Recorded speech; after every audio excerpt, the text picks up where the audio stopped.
welcome to these Corona Chronicles, you guys. You see, we are still kicking it while we are here in quarantine. I have with me Blaq Ron. What up, Ron? Hold on. Ron about to be my new learned friend. Greetings. What's up, T. Gray? How are you doing? Did you know that tigre is tiger in Spanish? Yes. Yes, I did. Yeah. Yes. Hence the hair, okay? The hair. I'm representing. I get it. Oh my God, this is so nice. And you know what? I am just flabbergasted that I even got you on the show. Oh, man. Ain't nobody. I mean, you know, you're a great comedian. You're a fantastic writer. I mean, who doesn't love Blaq Ron? Who doesn't? Whenever we need to be woke up, who doesn't love Blaq Ron? My baby mama, child support, the state attorney general of Texas. That's who don't love me. Well, I'm sorry. Sally Mae don't love me at all. I'm sorry about the fall of those relationships. Maybe you should make them laugh. No? The jokes don't work over there. I'm sorry. I'm sorry. Well, I'm a fan. It's something about being in the courtroom make you just unfunny. You just can't find the funny when you stand in front of the judge. You'd be like, God damn, I work some hard rooms, but sheesh. Yeah, that could be pretty hard. I said, did your perspective on comedy change during the quarantine? Like when you had to stop doing stand-up, stop being on set, you know, stop writing, well, not necessarily stop writing, but stop working in your craft. Did it change your perspective on comedy? It didn't change my perspective on comedy. It changed my perspective on the way comedy is being distributed. It changed my perspective on who's actually in power. These comedy clubs that put us in a place mentally where we felt like you either went through them to get success or you made the conscious effort to do it without them, which would veritably blackball you in a lot of ways. And now, well, with the quarantine and with, you know, all the new strides my career has taken, I've noticed that we the dope. The comedy club is just a trap house. Yes. You sell dope anywhere. You don't need no trap to sell dope. Everybody doing comedy from their phone now is tantamount to a cat hustling on the corner. Now you can hustle from a trap because a trap insulates you. You know, now you're not just exposed out on the corner, easily caught up by the police, easily robbed, easily, you know, peeped out. People could easily see what you're doing. So you get into a trap so you can have more security and more peace of mind with you doing what you're doing. And that's all that performing at a comedy club gives you. It gives you a little bit of peace of mind that what you're doing is really what you're doing. But if you're a real hustler, you can go out there on a corner and get it. All that are real hustlers, we on our corners now. We on our phones, getting it. Everybody got their own corner. So change my perspective as to how I can deliver this dope that I got in the most effective way, because I got to get this dope to somebody. I can't just sit in this dope. It don't do nobody no good just sitting over here wet. I don't do the world any good not being able to use my gift, and it does me no good not to be able to use it. No doubt. So do you come out of the pandemic with a stronger product? Or do you feel like some comedians are going to come out with something that's more cut up? Well, here's the thing. The drought that the streets created is going to allow the different strengths in the dope to establish themselves. See, when the world opened back up, everybody's going to be doing comedy. You're going to have everybody that you were following before the quarantine, everybody that you've been following since the quarantine, and then everybody that you've always been a fan of. Then we all gonna be out here together doing these shows. And you gonna come pay your money to come see some of us. And that's when you're gonna be greatly disappointed, and you're gonna learn what we've always known in the comedy industry. That so-and-so may have all the followers, but they ain't got none of the fun. They're gonna lose their followers. See, this quarantine is gonna become a proving ground in real stand-up. What you can't do is come out of the quarantine telling jokes that you told before the quarantine, expecting to yield the same results with those jokes. Now you got to come harder, fresher, newer, and funnier than you've ever been. Because it's a nigga with a cell phone that can do everything that you've been doing in 60 seconds or less. And he got a following that dwarfs yours. So what you really saying? And on top of that, are you saying something with your comedy? With everything that's going on right now, everything that's been going on in the world, everything that's going on within our community as Black people, you get on that stage talking that bullshit, doing all that little surface level, doing all that pandering to the audience. You're doing a whole lot of bullshit and a lot of tap dancing and soft showing on that stage. Folks gonna be like, oh man. Let your get on stage talking about how all lives matter.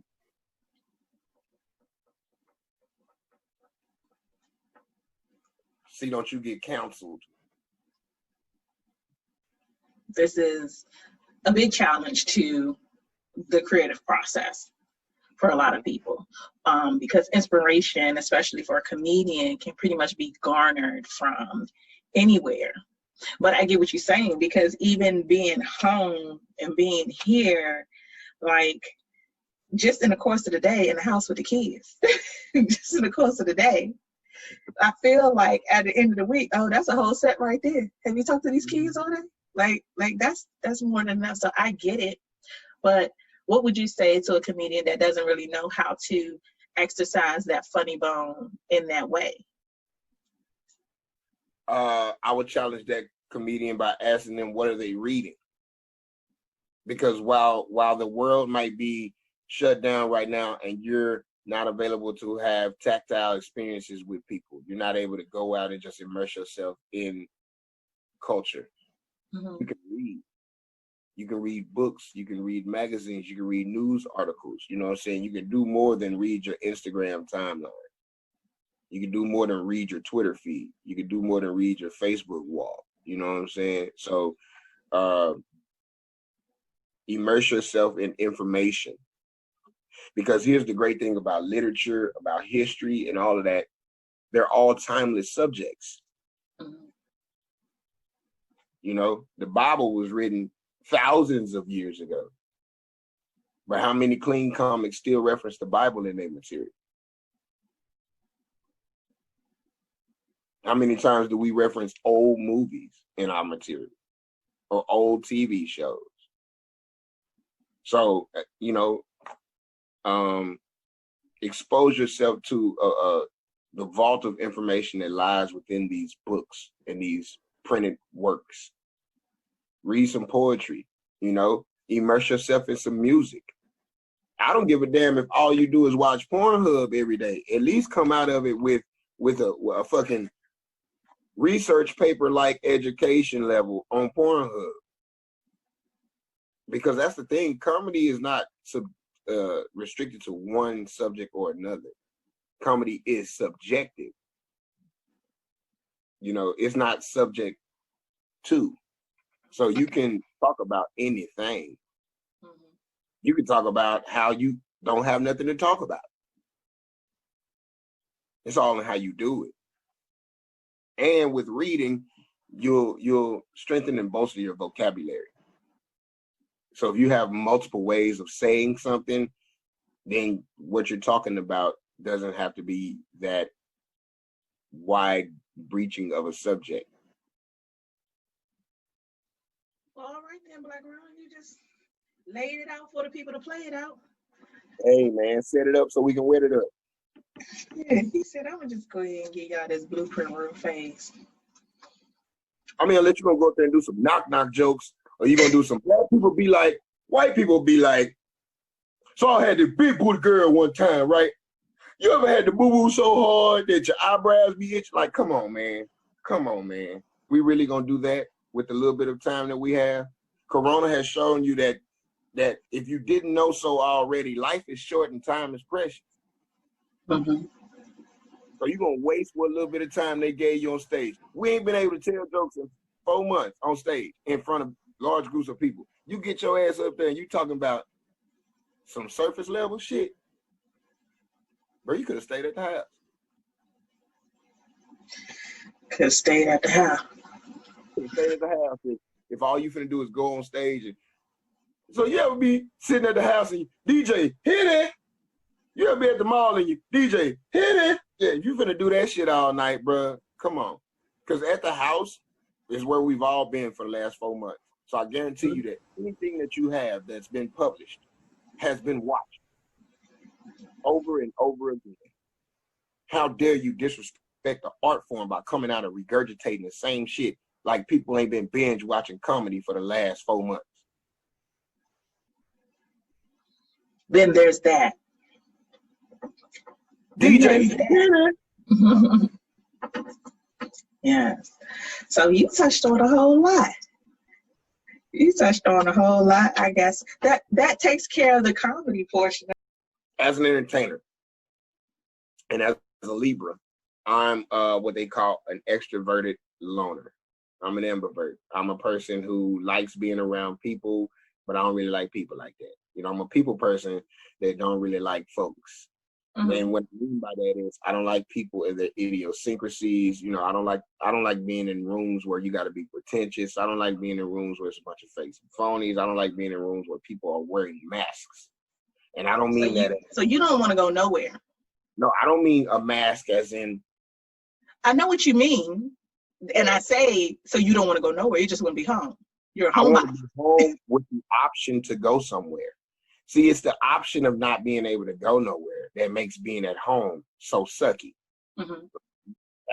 I can remember several times being on the road and shit like, man, I just can't wait to go home and do nothing for 3-4 days. You know, at the end of the night, you know, everybody that works, you know, don't nothing beat coming home at the end of the day. But when you have to stay at home, all of a sudden it's like, well, damn, I kind of do just want to go say hey to some people. I do want to just, you know, just be outside with the freedom to be outside. Mm-hmm. Kind of like how when you didn't have a car, you always had somewhere you wanted to go or somewhere that you needed to be. And the minute you get a car, you be like, I really don't feel like driving. I'm just going to go ahead and, you know, gas is high. I need an oil change. I'm going to go ahead and stay at the crib. But I have that option. I have these keys. And anytime I want to go somewhere, I can get up and do so. But I don't feel like going nowhere. Ain't nothing wrong with being like that, though. I mean, I get it. A lot of people are like that, too. I said that to say not having no company over here. Mm-hmm. When you want to have company, it sucks. Now, when I had all the company coming over in the world and be like, boy, I can't wait to put your ass out so I can be by my damn self over here. Shit, I need some space. But now all I done had is space, and I be like, damn, don't you want to come over? I understand, but you can't have it both ways, man. You got to pick one. What about you? Yeah, I feel like I was from up there. Is it what now? So you see how I said it like I was from up there. What about you? Man, I'm respectfully quarantining. So not only are we going through this process, yes, as a legitimate quarantine, but I just came off of a 3-week quarantine myself because I was positive for COVID. So you had that shit? I had that shit, man. I did. And then what made it so bad is I came home and then I gave it to my daughters. So it was a long 3 weeks. But all y'all done had it now, right? Mm-hmm. So you good. You might well go outside, kiss people in the mouth. I just went somewhere the other day. But it was still after more than 3 weeks before I really rolled out. You immune to it. It can't kill you now. Yeah, but prior to, I feel like it definitely was a hardship as far as, you know, being able to be intimate and, you know, having somebody to you know, just facilitate that need or whatever the case may be. But I like how you put that. yes. But this has definitely been a moment of reflection for a lot of people. And so really the level of importance of sex, or where we place the value of it in our lives, maybe has changed for some. I'm one person that I could say maybe it changed a little bit for me. Change for the good or change for the bad? I would say change for the good as far as my focus, because sometimes sex can shift your focus. Let me change for the bad then. Because what I meant was, are you trying to have more sex or less sex? And it sounds like you saying you trying to have less sex, so that's the change for the bad. What I'm saying is, if I have than you was before the quarantine, that's crazy. That's cold. What I'm saying is, if I have less sex, I'm not gonna die. That's what I'm saying. And what I'm not saying that that's what I'm voting for, but I'm saying that if that shit gets elected, I'm not gonna die. It's sort of like what happened when Trump got into the office. Like, granted, he's not the best candidate. He wasn't a great decision, but he's elected. And did I die? I didn't die.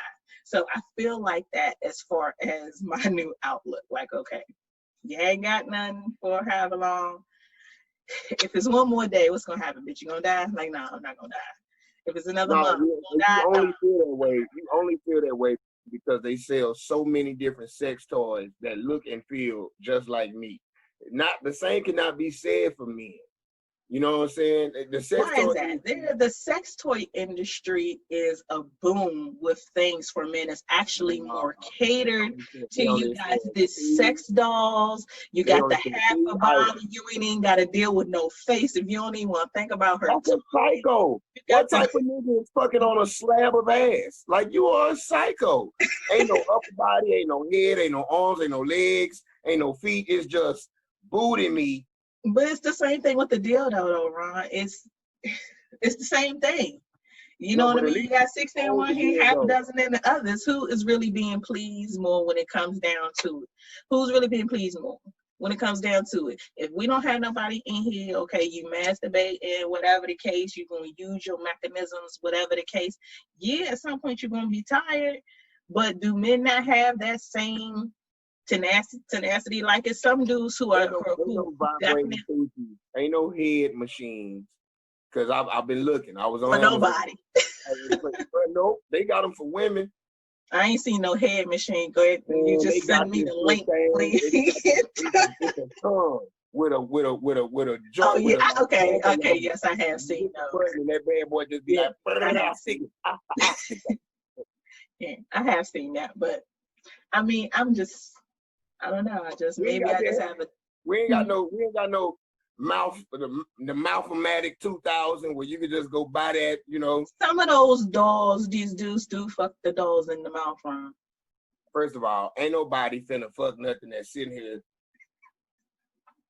staring at the sky with the arms stuck and the mouth open. You a rapist. If you can fuck a woman that's with that look of fear on her face as she stared at the sky with her mouth open and her hands up, you done took some pussy before.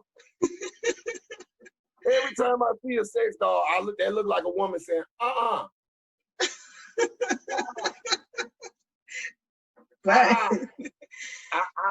And they are paying top dollar for them to do that. Top dollar. Okay? It's hoes out here for real.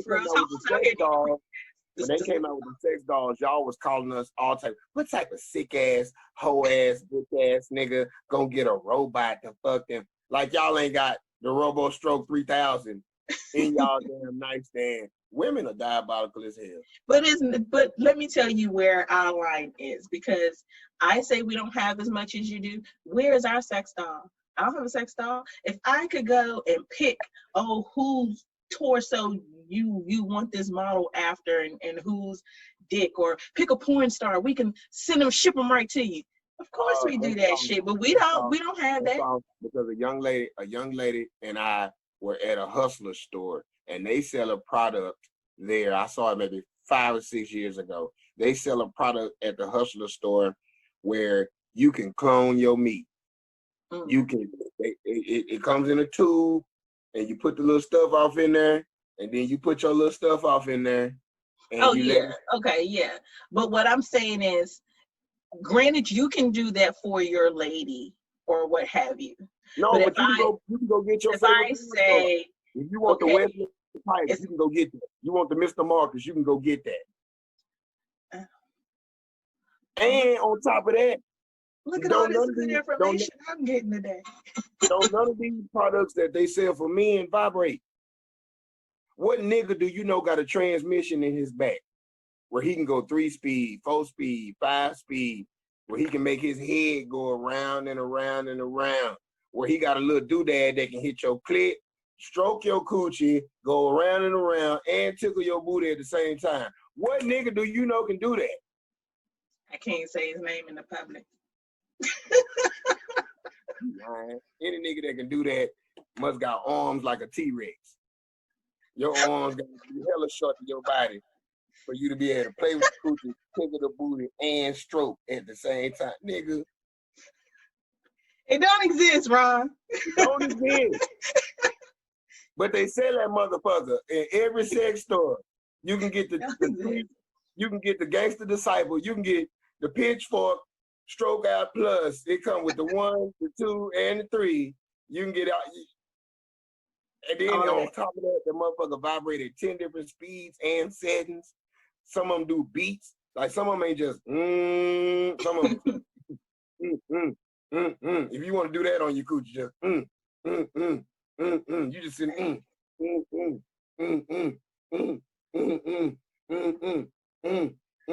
Might as well get it. I'm doing something. About to come. I'm coming right now. I understand. Is that how your voice sound when you get yours? Do you really sound like that? Oh, I'm gonna say you were so beautiful to right there. Let's go. Let's go right now. You will never get your nut with me. Oh, I swear to God. I swear to God. I could be stroking you. You could be 3 strokes away. Like, oh yeah, oh yeah, oh yeah. I'm gonna pull out. I'm about to pull out. No. No. Right now. No, that was just for you. That'll be the last time. Why you make me sound like James Brown? That's how I sound. Listen, can I do anything? Can I hit it or quit it? That's fucked up. I need them hits. God. Game 1. That's terrible. Better come. I ain't bring you up here to talk all this shit about me. Better come right now. The people in your comments are gonna say that. That's gonna be the song. Better come. Better come right now. Man, I ain't bring you on here to talk shit about me, man. Let's talk about that though. Why do girls withhold the knowledge of their orgasm? But then if a nigga asks, did you come? That's asking a stupid question. Women say, what nigga, if I did, you'll know it. But then y'all hide y'all orgasm. So I don't know why some women you might have encountered hide their orgasms. You might have to consider have they actually had the orgasm. It's the difference between just coming. Hold on, wait a minute, bruh. It's the difference between just coming and having an orgasm. Those are 2 totally different things. So when you're asking that question, maybe you need to be more intent with what the question is. You know what I mean? Or maybe you aren't allowing the women to reach a certain place. And that might not be your fault. You might be putting in a work. But the reality of it is that most women can't orgasm, have never had an orgasm, and really don't know what it feels like. So you could be asking that question, and she could be one of that 70% that doesn't have orgasms. Well, She anatomically, come I'm saying 2 or 3 women times. can come. So to say that a woman can't have an orgasm is to say that she's physically incapable, which is not true. That doesn't mean that I'm not going to come. I can come several times. It doesn't mean I'm going to have an orgasm. Yeah, now orgasm. Yeah. Nah, fuck coming. Those might not be the same. But when you're talking to women, first you have to have an understanding. Do they understand the verbiage and what the difference is, and what the difference is to their body and what they're feeling? You know, you got to start there, and then consider the fact that if I don't know articulate what you need. Say it again. Because I'm one of those guys that doesn't have an ego. Like, I don't come in the game with a game plan. Like, no, I'll fucks like this, and it always works. You're going to take it like this. Like, I'm willing to accept direction, coaching, instruction, whatever you want to call it. But are you the type of woman who knows her body and what she needs well enough to articulate that to me? Or do you just expect me to figure it out? And most women, from the conversations that I have with men and with women and amongst others, most women expect a dude to know. Most women, in fact, if a dude comes to the bed without a certain modicum of sex skills, will say, I'm too old to be teaching niggas how to fuck. Like, you will expect a nigga to figure it out along the way. Like, he has to have ears to hear your body. And if this is the first or second, third time y'all having sex, he hasn't been in tune. He hasn't been with your body long enough to be in tune with your body. You have to have sex with a woman a few times before you can start to pick up on those subtle cues and those nuances that her body is telling you, that's what I want. Because the truth of the matter is, when the orgasm hit her body, English language she lose all handle on words. She can't formulate a sentence at all when the orgasm hit her ass, so she can't even really, relay that message. I would say that when you say you have these conversations and it comes up more so that women are that way, I would only beg to differ that. I would say that men and women share that equally. Men and women expect you to come to the bedroom with some know-how, and I get it. But I would also say that if you're not having proper communications prior to actually being intimate, then at whose fault is that? Because if I'm building with you, this isn't our first time having sex, so we're moving toward the first time, and we've done that, and then we're moving toward the second time, whatever the case may be. If I'm not communicating with you along the way, hey, this is what I like, this is what I don't like, this is what feels good, I didn't, when you did that, it was a little uncomfortable, or can we try X, Y, and Z? If you're not having these conversations along the way, then why are you fucking them in the first place if you can't even communicate with them just on a sexual level? Why? That doesn't even make sense to me. Like, you can carefully say, this is what I like, this is what I don't like. And let's say the first time isn't great, but it has potential. Okay, well then, hell, goddamn it, we're gonna get back to the drawing board and have more. Now let's have an open and honest dialogue. Matter of fact, let's have that dialogue as soon as we get through wiping off. Okay, so. No, let me tell you, not every woman wants that after sex quiz. Okay, I will tell you personally that I can't stand the after sex quiz. Let me chill for a minute. You know what I mean? Let me, let the high of the situation come down, and then have the discussion. Because, and I say that because when you're in that mode, you can really say something that will hurt a person's feelings that normally they may have been able to take a little bit better if you weren't naked, if you didn't just bust, and if you didn't just think that you just put it down, and then here you got to come to find out you didn't. So go pee, wash up, let's get dressed. We talk about it, on the ride home, whatever the case may be. So what's some things that a man can say to a woman that can hurt her feelings while she laying there naked? Like, your booty little, or like, I don't like the way your coochie fart every 8th stroke. So I can't say, because we're all sensitive, and anything negative, I guess, about the performance or your body following sex could be hurtful on some levels to, you know, anyone. And some women would be like, fuck you, nigga, I just came here for the net. But so for instance, I've had a guy tell me that, say I was too moist. And he didn't like that. And that was the first time I had. You kept out. No, he just really didn't like it. He wasn't a sloppy guy. Some people like sloppiness in the bed. Some people don't don't like sloppiness in the bed, and that's fine. But that was my first time. That was my first time experiencing a negative remark on any level, and in the moment, it was like, at first thought was, and I didn't say it out loud, of course, but at first thought is, well, fuck you, you can't handle this shit. But then, like, you know, my ego had to bring it down and say, okay, I respect that. What is it you would like to change, or what is it you would like, you know, differently next time? And then next time, you know, try to control whatever the output is. How can you control the moisture of your monkey? He was talking about my mouth. Oh, okay. It was the sloppiness of the head. Okay. He didn't like the sloppiness of either Quit being part. so eloquent. Quit being so eloquent. I was putting too much spit on his meat, and he didn't like that. Because I'm sitting here thinking that you talking about he was saying your monkey. Because he was talking like, about both. Listen, because I'm trying not to give too much of this story.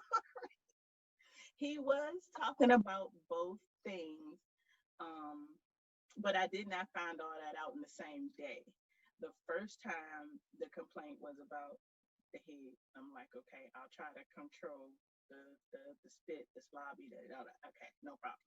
Then the next time was everything else. That's still too much. He didn't like for the wet spot to collect under his balls. And I'm like, but my nigga though, so like oh, okay,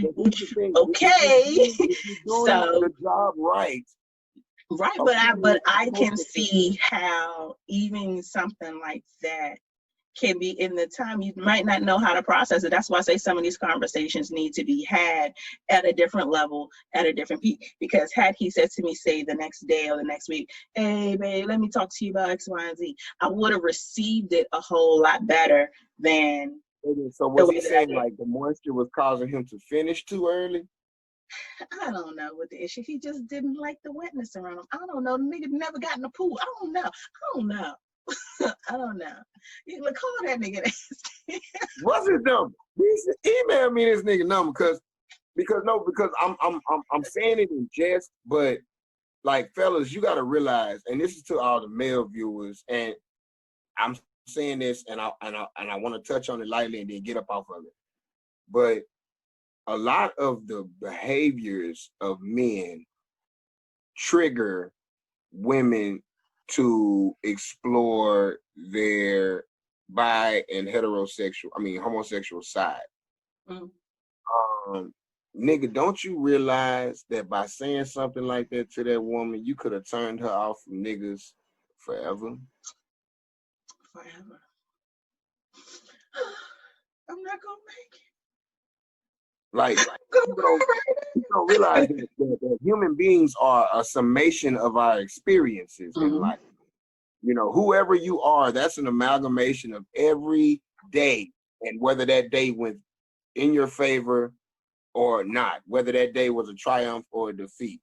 And every one of those turns in life, be it a left turn or a right turn, got you to the destination that is who you are right now. And a lot of that is your sexual experiences, how you approach people of the opposite sex, how you view people of the opposite sex.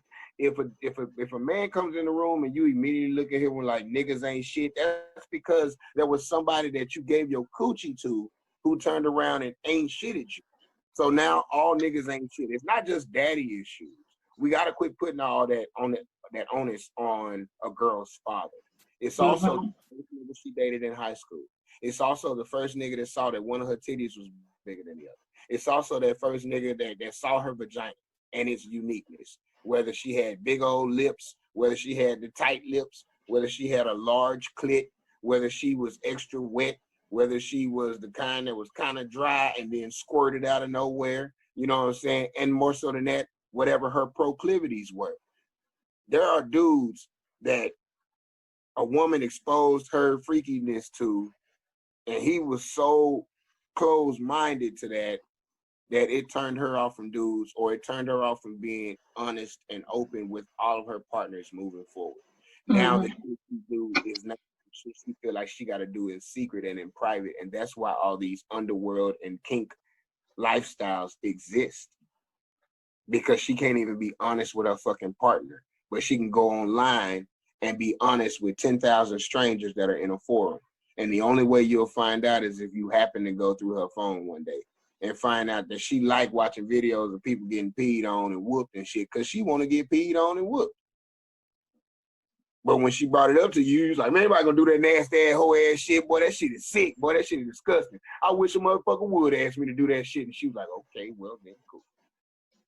So do you think that same thing rings true for men? Because it's a lot of lines that people in general, men and women, won't cross in the bedroom, no matter who their mate is. Yeah. Yeah. Same thing exists for me. I was in my 30s before a lady ever ventured past my sack.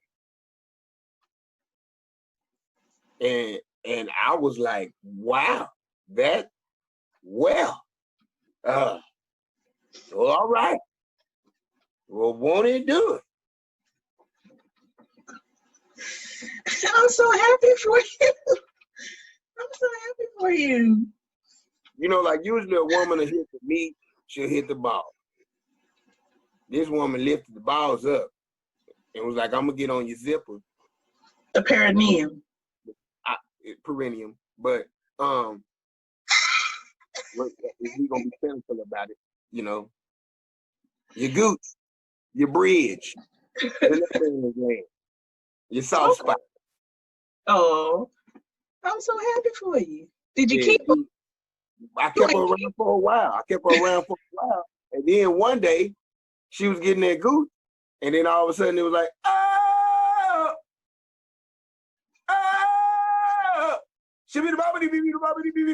I was like, wait, girl, you better. Man. So now can I say something is wrong with niggas getting their booty ate? You can say whatever you like. You'd be a hypocrite to say so. Hey. What I can say is that shit feels too good. That's why I know it's wrong. That's why I know it's wrong, because it feels too good. Well, there you have it, folks. So anything that feels too good has to be wrong. Got to be wrong. That's why, again, bringing it back to the beginning of our argument, these dildos that y'all is buying from these stores got to be wrong. Anything that y'all don't even got batteries in them hoes no more. Y'all can charge them or plug them directly into the wall. Y'all are using products that ain't even sex toys. For any woman who got a Hitachi one, that is not for your coochie. Oh my gosh. That's a body massager. It's meant to hit tough spots on your body. It was used to treat sports injuries. And now women are getting off on it. All right, women. Kudos to you, ladies, okay, for keeping y'all things in shape during this time. Y'all, that's just it. A woman will tell a man, you know, I ain't been with nobody, I ain't fucked nobody in like 8 months. And the nigga be thinking, 8 months? Ooh, that shit gonna be, ooh, nope. Because she at the house hitting herself with something way bigger than you, my boy. Mm. She done went and got herself to make them say, and that whole guy, it's a head on both sides. Listen, I got notes over here, okay? You're fucking me up from getting to my notes. Goddamn. Because I didn't know you was old ass egg nasty before we started. I didn't know I wasn't. I can't even ask something. Since her, pick your ass. But here's a cold thing on T for real. since she did it, I ain't had nobody else to do it, and I can't bring myself to ask nobody to do it because I won't do it. What you scared of? Catching E. coli. Okay. Okay. So that's why you won't ask another woman to do that for you because you're worried about E. coli. No, I believe in reciprocity, so I'm not gonna ask for anything that I'm not willing to do. Oh, okay. Okay, so just ass eating is just off the table for you then for life. I mean, well, like, at least till the virus dies down. Yeah, you know what I'm saying? Like, we gotta worry about Corona. At least till what, 2021, you be back on the horse. Like, I got to know that I'm the only person. Like, I ain't gonna say I ain't never ate ass before, because I'd be lying. Okay. But the last person who ass I ate, we were engaged. Mm-hmm. And we decided to take Molly one night. And while on that Molly, I ate that booty up. But I also know her hygiene standards, and I know that we were in a committed relationship. Mm-hmm. Can't be eating no ass and no random. You know what I'm saying? Like, you know what I'm saying? Like, because I find you super attractive, and we vibing and we communicating and we like each other so much so that we decide let's have sex, that still don't warrant that level of trust. You feel me? Like, in order to eat your ass, I got to know where your mama stay. I got to know your social security number. You know what I'm saying? I got to be your emergency contact in order to eat your ass. Why do you put that on your such kids gotta know a me. pedestal? Your kids got to know me in order to eat your ass. But why do you put that portion of sex on such a pedestal? Like, do you feel like that's more intimate than all the other parts of sex? Yes, because that is the part where you're truly risking your health. Like, beyond, because a person we could have just left the clinic, got a full battery of tests. Both of us come back clean as a whistle. We go have a nice dinner. We come home. We enjoy each other. But by me eating your booty, I can still get sick.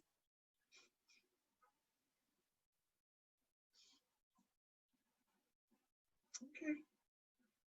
But so you don't think you can get sick from eating the pussy? Her pussy got to be sick for me to get sick from eating the pussy. In order for me to get sick from eating your ass, that means your ass is functioning properly. It is doing exactly what it's supposed to be doing. Processing the shit that your body don't want in it out of it. Now, more so than that, anytime in the Black community, when we do something, we say we did the shit out of it. We do. We do say that. I barbecued the shit out there, you know what I'm saying? Told the shit out them jokes. And you don't want to be known as the man? Yeah, ate the shit out there. I can't wait to meet you, because I'm saying it and I'm going to say it loud. Hey, you ass eat. Nigga ate the shit out of my booty. Like, what? Oh, gosh. That's hilarious. Eating the shit out of my booty. Like, what? That's hilarious. What if we did greet each other with terms of endearment from sexual acts? What if it wasn't a, hi, babe? What if it wasn't a, hey, boo? What if it was, hey, sloppy head? Hey, ass eater, how you? Like, what's up? Speed squirt, squirt? That would be crazy. Bedwetter number 1. What's up, baby? Listen, I was going to do my rapid fire with you. I can't. Okay. Let's do rapid fire. Come on. Because we've been on here too long. We've been on this mug rapping an hour at least. So you got to do some strong edits. What I'm going to do, especially given the way how we actually started it, I'm probably going to make it a 2-parter. So I'll make one part just with the comedy, throw that up, make another part just with the sex, put that up, and then I'll put up the long. Is your show a sexual format, or did we just go off on a tangent? So it's called The Love Below. Sex I know that. T. Gray. I know that. So it is it's meeting me at the corner of sex and comedy. So, you know, it's a little bit of both, you know, sexually charged, but bringing some laughter to real sexual situations to help create dialogue. So here's a sexual situation. All right, little brother, go ahead. I don't like that little brother shit just because you're older than me. I'm I taller don't than even know how old you are. How old are you? 34. I'll be 35 this year. 34. I'll be 35 this year. I'm 85. Okay, shit, I was right, nigga. Go ahead with your young ass. Go ahead. What ask away. Why do women stifle their moans? You know, that's the second time you asked me a very leading question.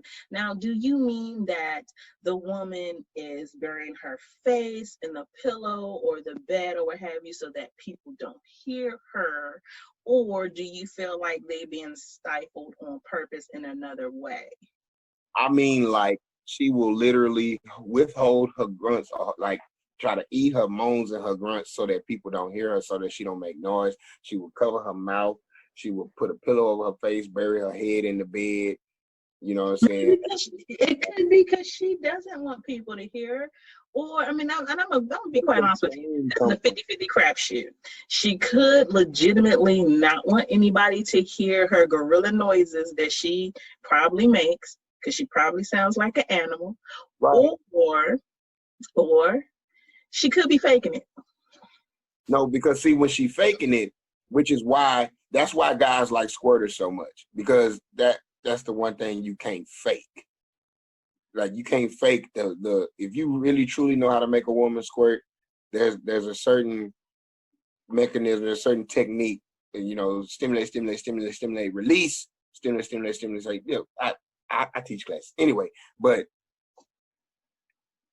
the moaning, thanks to the porn industry, women feel like they got to put on these Academy Award winning performances in bed. Mm-hmm. And, you know, you stroking a nigga ego for whatever reason. You know, he's incredibly stable and a good guy, but he don't do it for you sexually. So you doing all of this faking and shit to coach a nigga along and stroke his ego. Mm. But when a woman is moaning and groaning for real, it's not the cute sing-songy melodic, you know, porn noises. It's very guttural, very animalistic, very primal, very, you know, it sounds like something painful is going on. Mm-hmm. Yes, it does. Women, however, are embarrassed or choose to withhold those noises, and I feel it's for one or two reasons. Number one, she's embarrassed by the sounds that she makes. Or number two, she don't want to give a nigga the credit for beating her shit up like he is. If the woman has to drown out her moans by burying her face in the pillow, in the bed, in the clothes you just took off, she want to stuff something in her mouth, whatever the case may be, there cannot be a more truer compliment if those moans and groans are legitimate. You do know that you're beating it up. You do know that you fitting to kill this girl right here, right now. Okay? You do know. And maybe but I want the neighbors to know too. Well, here's the thing. If you're not saying that to that woman, then what is it that you expect? If you don't say to her, hey, babe, you know what turns me on the most is when I hear you make your sounds. I want to hear you right in my ear. If you don't fucking tell her, what is it that you want her to be better at? She can't be a mind reader. I'm a narcissist. So I say that shit like during sex, because that's why I feel like I don't have most post-coital conversations with people, because I'll have mid-coital conversations like, arch that shit, no, like it, that. Look, this shit got to be good for me too. Like, quit with the bullshit, quit running and shit. And then you said you wanted some meat. I sent you the meat picture. You was like, all right, I'm gonna do this and that to it. And then when I get there, you like, what you finna do with that? No, take some out. And you running and shit. Like, no, kid, this is grown folks' time right now. This is all the way grown folks' time right now. Come over here and get this slaughtered. And then, and I'm not talking about you in there brutally Just that's how we fucked in high school. We have since matured since then. We know tempo, we know levels, we got curves, we know how to use our hips and shit and everything. But if I'm making you come back to back, what the hell are you running from? Get back over here. What you covering your mouth for? Like every nigga that you come across bringing you this experience. Sing that shit out loud. I want to hear that shit. I'm a narcissist. You know what makes my dick hard? Knowing that I'm fucking the shit out of you. Coming on my dick. Okay, so let me not talk to you real quick. Let me just talk to your ego. Hi, Black Brown's ego. Hi. So, ego, I hear you have these mid-coital conversations, okay, and you're letting women know what what you want, what you expect. But ego, are you having these conversations before the sex? Are you telling them that when we get in here and when I fuck the shit out of you, bitch, I don't want no pillows in your face. I want to hear you scream. I'm gonna tear it up, bitch, and you better not run. Do you ego? Do you share that? Oh, okay. Well then, shut up. Okay. Let me tell you why you don't say that. Let me tell you why you don't say that. Why you don't say that? Come on with it. You never, ever promise what you can't deliver. And I would rather under promise and over deliver. I would rather be in there like, hey, this is going to be such a sensual situation because I'm tantric and I'm metaphysical, woke. But being that I am, sex is way more than just a base physical interaction. Like I'm really trying to snatch your soul. So, and okay, but the base physical interaction or the reaction that you want to get from your base physical, clearly you're not getting that type of reaction that you want. So how else do you expect to receive that? How else you need to figure out another way of communicating, either verbally or non-verbally in the bedroom, so that you can get the response that you seek. And that verbal and non-verbal communication happens before, happens on the way to the bed, happens on the way to the shower, wherever you at, in the kitchen. I do so non-verbally, but by doing so, that's what caused me to acknowledge and accept the fact that I'm a dom, because I do most of my communication non-verbally. And if you're not giving me the responses that I need because you're hindering yourself, well, then I'll just tie you up. I bet you can't cover your mouth if you can't use your hands. But see, we have to have had sex a time or two, so that you know that 100% I respect you in this moment at all times, that this is a safe space, that I'm not a predator, that you're not in any danger, any harm. And I have to have conversations with you to find out your past and your history, to find out, what triggers you. You know what I'm saying? Have you had... I'm sorry. So do you think that you either intentionally or unintentionally seek out the wrong type of sexual partner? No, for the most part, my sexual experiences are greatly rewarding. Okay. I'm speaking more so to the exceptions to the rule. As a rule, sex is very fulfilling because I'm talkative. I talk too much, and I'm gonna say what I need, and I'm gonna ask, hey, listen, right about now, I've been eating your coochie for about 10 minutes. Right about now, you should have came at least twice. Like, my beard should be thoroughly lathered at this point. So what am I doing wrong? Or what do I need to add to this? Do you need a little bit of nipple play? But because I'm so explorative, I'm going to be and tried a bunch of different shits. But I might have did your shit 3-4 moves ago. But you just laying back enjoying it, and I fucked around and started doing something else because it wasn't yielding the results quick enough. And my whole thing is I'm trying to make her come. So every woman is a safe, and you gotta work these combinations. I have a question. So you're a smoker. Are the times that you're referencing, off the top of your head, are you and the female typically high before or during the sex? That's all depending on what her proclivities are. I'm Okay. a person that believes, well, let me say this just for because it's 2020. Way before the Me Too movement, I preferred stone cold sober sex. Okay. Simply because of my ego. I don't want you to feel like you fucked me because you was high or because you was drunk. I don't want to get no well just because pussy. I want the pussy that you gave me to be 100% your idea and what you wanted to do. Because I don't want you to blame how good it was on you being high or you being drunk. It wasn't no fluke. Wasn't no fluke, bitch. And this wasn't no happenstance moment. This wasn't no one thing led to another. This was a conscientious decision. We came into this motherfucker stone cold and dry.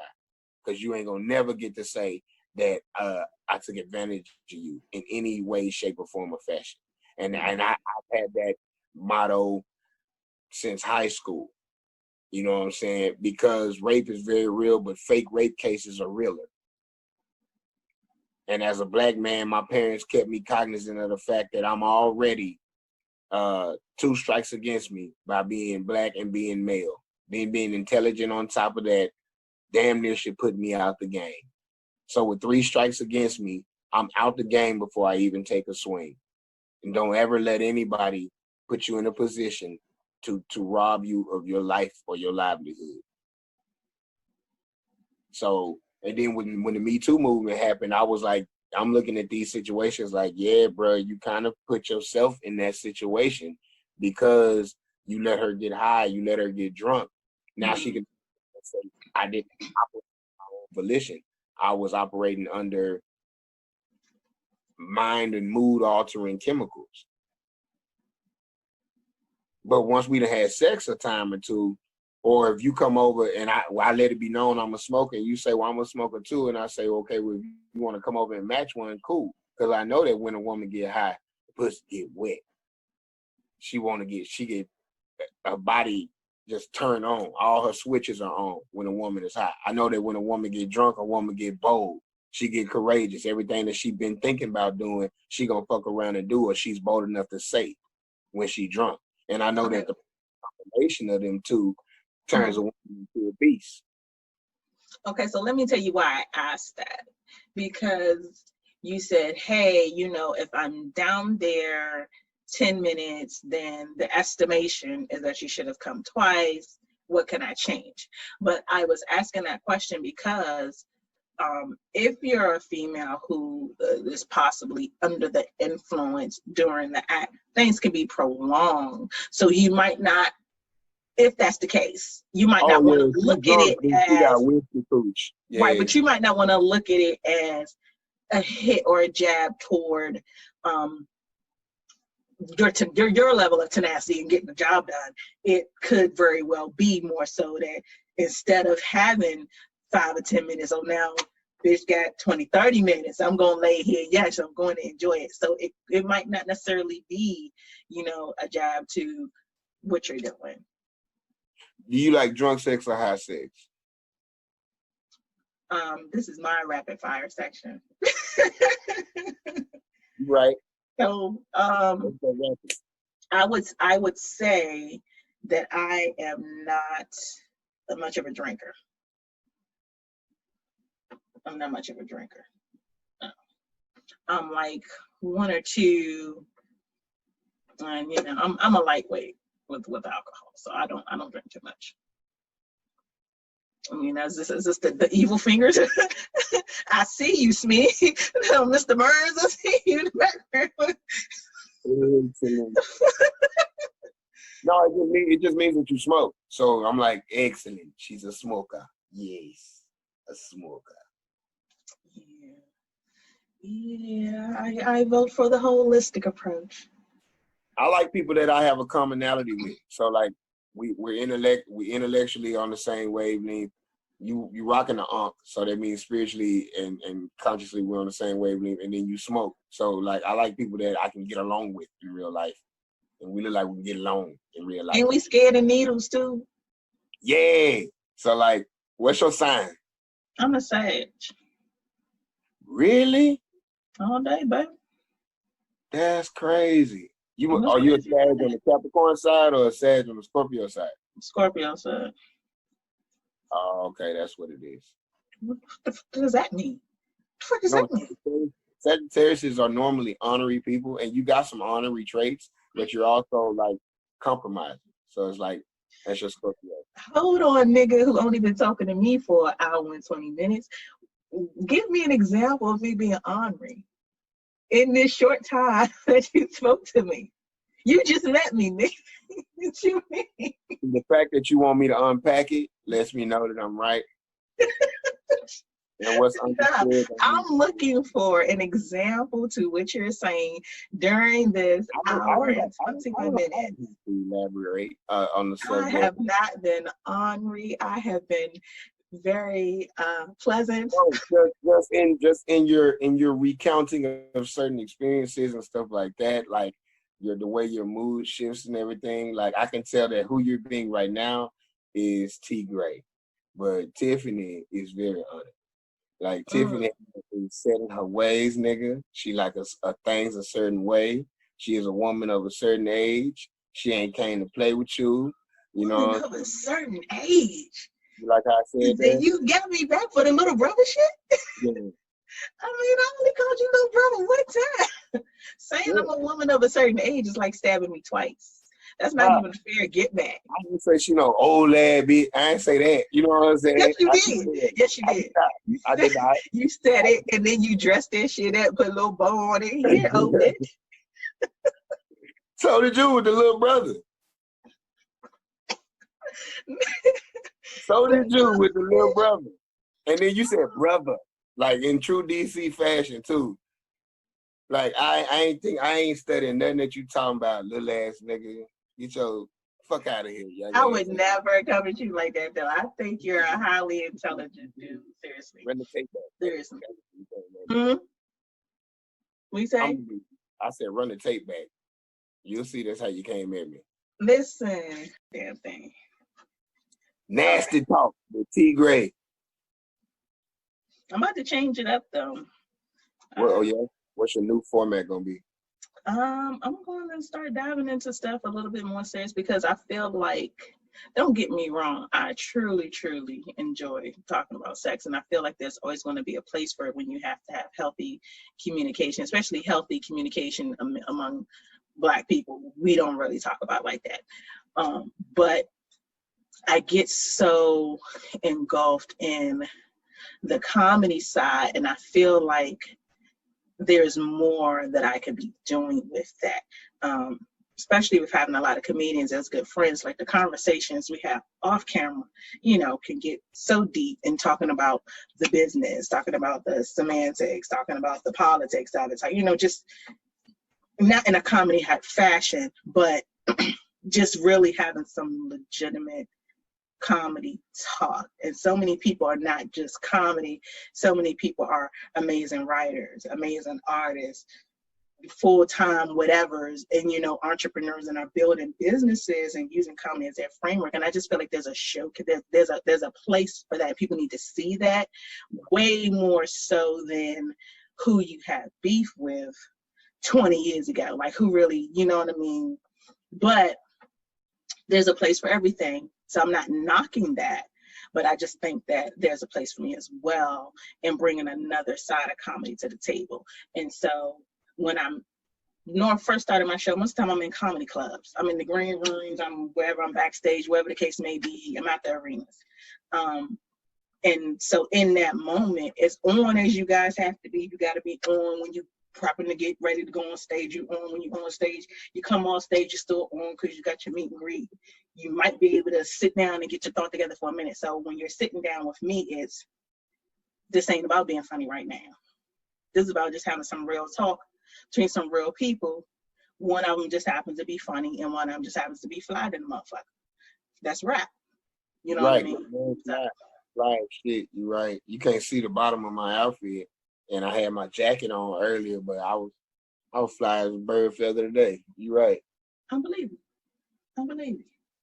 I believe you. But I think that And you comedians don't get that. People ask for interviews all the time, but 9 times out of 10, they want the person that you are on stage. And to be honest with you, like my show, I don't like that. I've had 2 comedians who come on who are pretty big names in comedy, and they stayed on the entire time. And that's what they wanted to do, and that was fine. But it didn't make for the best interview.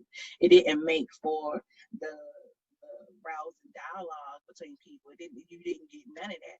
You got laughs, of course, but I want to give you more than a laugh. And if I can give you laughs, and I can educate you, and I can show you a different side to this person, there you go. that part. Yeah. I appreciate that too, because I don't get asked to do a lot of interviews because I come in and I'm too heavy in the interview, and they were expecting me to be light. And but I like that about you. I tell you that I didn't know who you were, and I've probably have seen you on things, but didn't know who you were. I happened to have stumbled in a live. I don't know who you was talking to at the time, but you were just extremely profound. To the point, like I didn't even know you were a comedian. Like that would have been the furthest thing from my mind until, because of how profound you are, because of what you were saying, I was like, yo, who is this dude? And then I go and look this, I'm like, oh. And then I started to pay more attention to the conversation, to the dialogue, and just to how smart you are. You're a smart guy. You know what I mean? And I can see people not wanting to interview you on the strength of your challenge to them is going to be meet me at my level.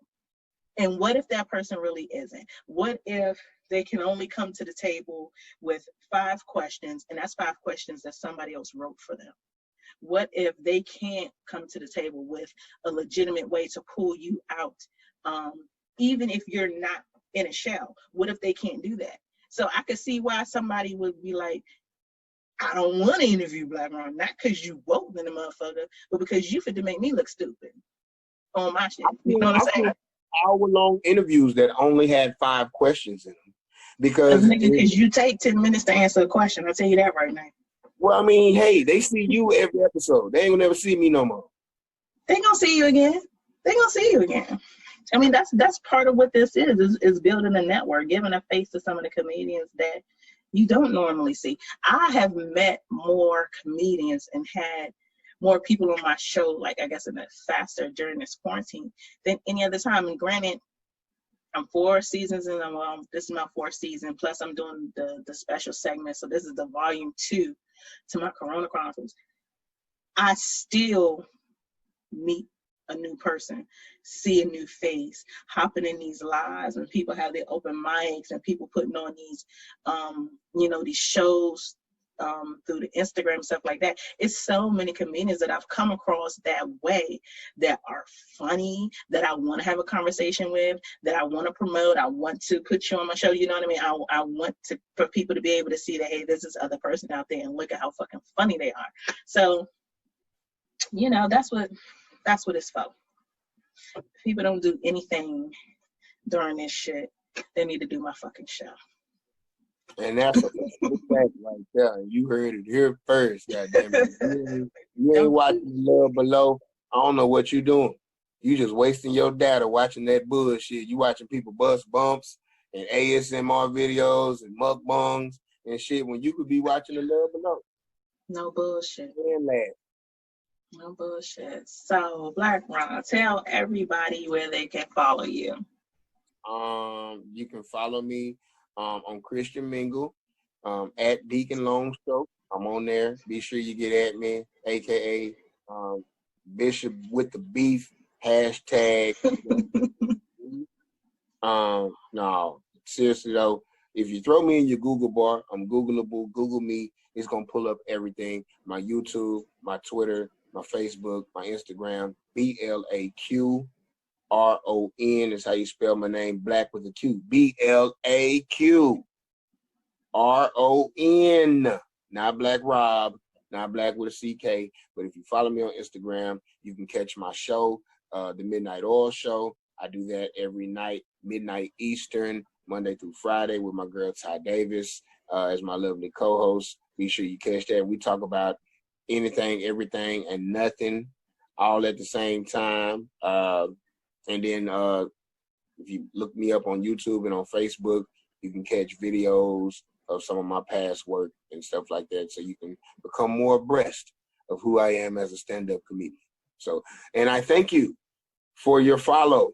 When you go to the page, I don't know what these other comedians charge, but it's free to follow me. So just go on and double tap that like button, smash that follow button, hit that little I like him button, you know, share that shit if it made you laugh.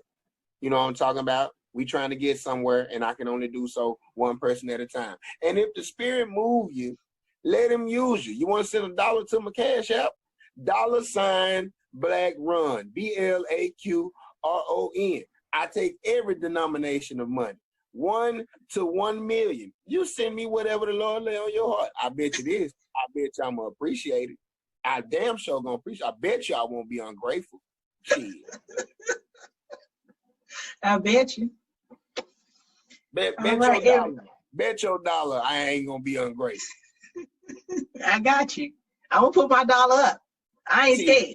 And I'm gonna say put my dollar up. Thank you right now for your dollar. Thank you, baby.